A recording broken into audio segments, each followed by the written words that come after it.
Bhojpuri actress Dimple Singh ने एक interview दिया था यूट्यूब चैनल को। दिए गए इंटरव्यू में भोजपुरी एक्ट्रेस ने पवन सिंह से लेकर खेसारी लाल यादव तक पर खूब हमला बोला था। हाल ही में इन सबके बीच खेसारी लाल यादव और डिम्पल सिंह का एक भोजपुरी म्यूजिक वीडियो रिलीज हुआ है।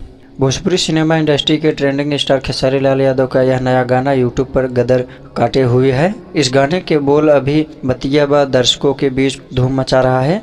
भोजपुरी म्यूजिक वीडियो अभी बतिया बा खेसारी लाल यादव के साथ खूबसूरत डिम्पल सिंह नजर आ रही हैं। भोजपुरी म्यूजिक वीडियो अभी बतिया बा खेसारी लाल यादव और डिम्पल सिंह की केमिस्ट्री ने दर्शकों का दिल जीत लिया है। इस जोड़ी को खूब पसंद किया जा रहा है। दोनों स्टार ने कमाल का डांस किया है। इस म्यूजिक वीडियो में खेसारी लाल यादव का शानदार और बेफिक्र मस्त मौला वाला अंदाज दिख रहा है।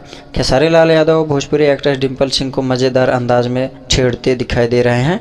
भोजपुरी एक्ट्रेस डिम्पल सिंह भी अपने ग्लैमरस अंदाज से चार चांद लगा रही हैं। भोजपुरी गाना अभी बतिया बा को खेसारी लाल यादव और शिल्पी राज ने मिलकर गाया है। दोनों सिंगर की आवाज़ ने गाने में गजब का तड़का लगा दिया है। कहा जा रहा है कि यह गाना बवाल का है।